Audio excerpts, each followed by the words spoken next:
Well, Joshua Collin here. Thought I'd do a quick update on the Simplicity.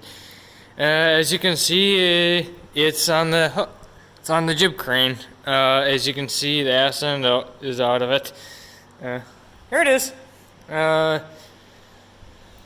So what you can see is, sorry, I'm doing it on my phone. I forgot my, yeah. First off, what's this monstrosity? Well, I'll tell you one thing is, when I was pulling it out, this fitting that went in there broke off, and that was the vent.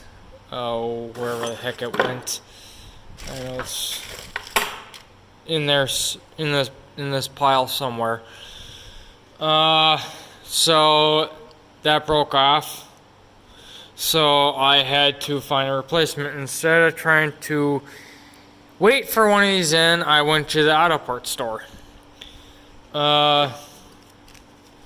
This fitting is from O'Reilly's, is a BLF-22B, a 7/16 24 inverted to a 9/16 18 inverted, for that. Then got a piece of 1/4 inch or PA-408 1/4 inch by 8 inch standard flare on both ends, a piece of vacuum hose, hose clamps, and then a Dorman 14689 transmission case vent. And this will be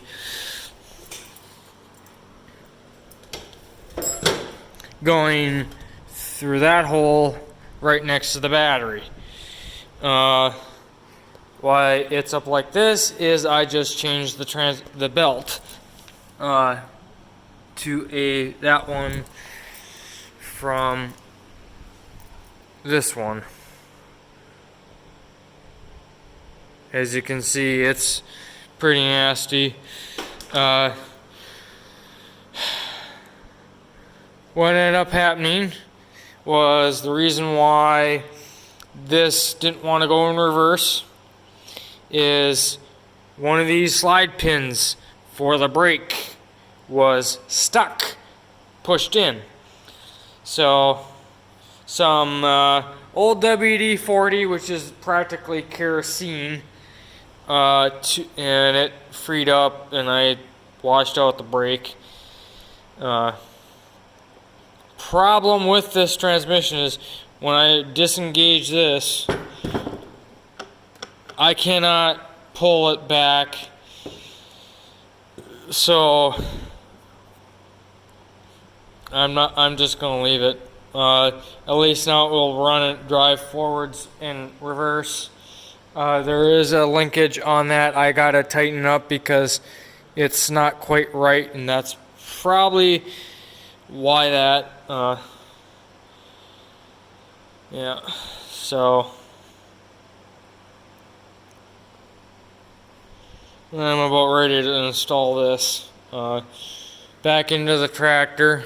I gotta tighten up a few things. The last thing is going to be the tires.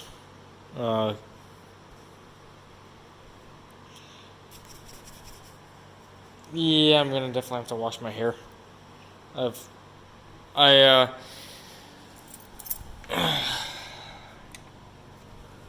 wiped down some of that oil mess. So this is the linkage I gotta tighten up a little bit. Yeah,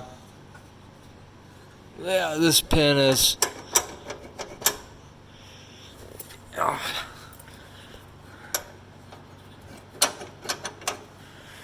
So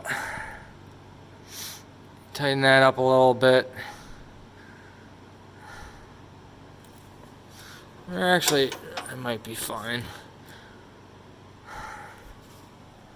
Who knows? I'll get into it when I get into it. So that's the update with the tractor for now. Be right back. I thought I'd do a quick update on Simplicity. As you can see, the transmission is out.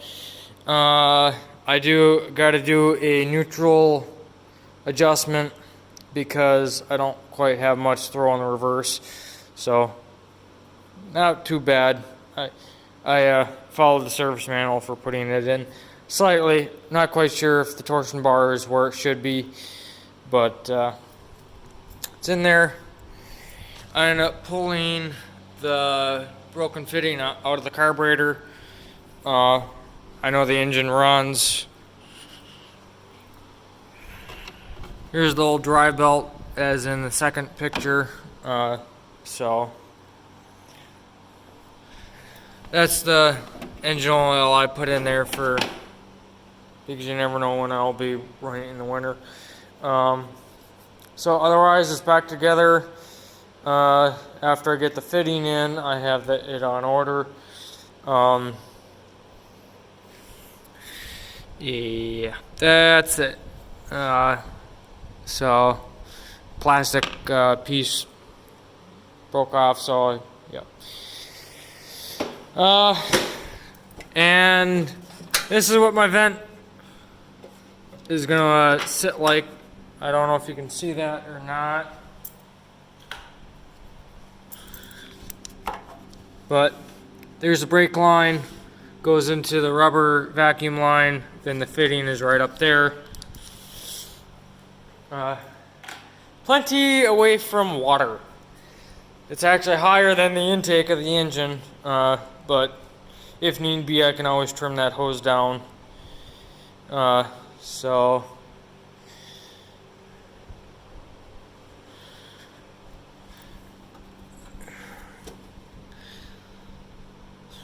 I don't really have anything else. The next little clip will be me of hopefully driving this outside.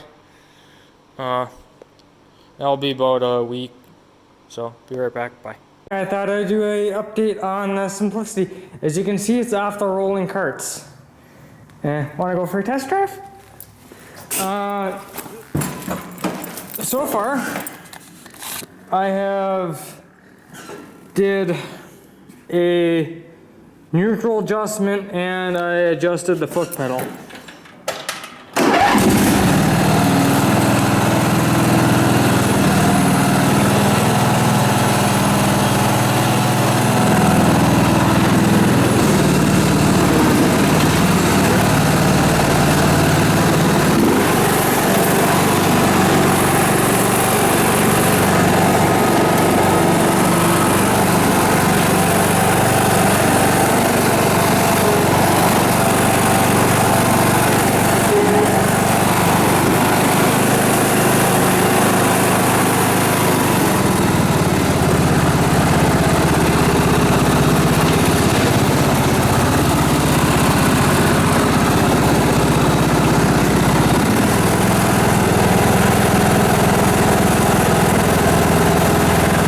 To mention one thing is after I did that adjustment and purged it with the engine running at somewhat of an idle, I now can pull this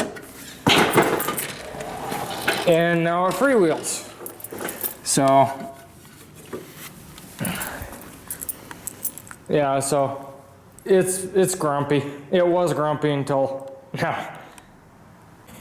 Hopefully this is the last time I have to make a short little clip. I'm just gonna add this on. So I got done yesterday. Starter was extremely hot. It wouldn't want to restart. So I ended up started looking. As you can tell by the two new engine bolts, one right there and one right there, that bolt wasn't long enough. And that main ground was barely touching at all. So I ended up putting new bolts, 2-inch ones. That's why that one seemed so long. This one has a spacer and the belt guide underneath. Starter is warm, but not as warm.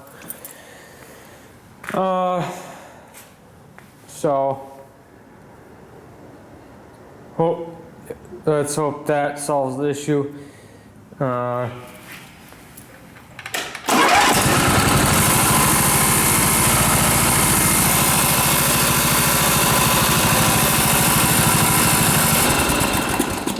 So I'll be taking it for a little bit more for a ride. Then what I'm going to end up doing is build a bracket after I straighten this one out that goes up and over, and then the LED 6-inch LED bar will be sitting right here. I will not be using that hood, but as you can see, it's had it.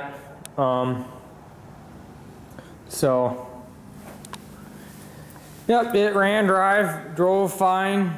Starter was a little warm, but not as warm, and it started up right away. So after I drove it for 20 minutes, I'm back. Thought to do a quick update on the Simplicity. As you can see, it now has a headlight. This is the RoadShock 6-inch floodlight from Harbor Freight, and I was trying to figure out how to mount it far enough away from the muffler where it won't get too hot, and that's what I came up with. As you can see down on the ground, that's my second one I've made. That one I drilled that hole too big for the bolt for the light, and I bent it at 12 inches. I was thinking, oh, I'll just split it into thirds. So I bent it there at 12 inches. On that break there, I realized my mistake, went to rebend it, and let's just say it broke. Because it's just low carbon steel. And I didn't, that one dug into pretty deep. You know, the steel literally made a groove in it, where that one is actually nice and it's full thickness almost wise. And I use that 3-in-1 press brake and all that. I cleaned the area where you bend it up. That thing only can bend 20, or I think it only can shear 20 gauge, but it bent the 1/8-inch steel no problem. So I was kind of wondering, I'll pile the wiring up over here, where I literally can go underneath here. That's where these two wires go. They go into the coil and into the carb solenoid. So I can literally run this under there, run that, and have the connection on that side. So I'm away from this exhaust. I will be putting a hour meter on it, running it that way. But before I do that, I got to take care of the dash. One of the members said, oh, just make a fiberglass one. It's a work tractor. I don't want to really learn how to do fiberglass and literally spend 3 months making a fiberglass dash when really all I need to do is make a bracket for the throttle and this thing. So I could charge my phone or run a small air compressor or something off of it. And then again, I don't really need that, but what the heck? Why not? In order to finish this mount, as you can see, it has a little wibbly wobble. I got a piece of 1/2 inch, 1/8 inch. I'll do it in the 4 corners. And then the old hood mount. This is actually, there's a groove in here, and this 1/8 inch steel fits in there pretty nice. So what's going to end up happening is I'm going to weld this to this. That way I'm actually using the old hood mounts, and yeah. So not much left. So I'm literally just going to call this project almost done. But when I get all set and done with it, I'll come back with a new video and explain what I did and show you how I did the dash and all that. So thanks for watching. Please comment, rate, and subscribe, and I'll see you in the next video. Bye.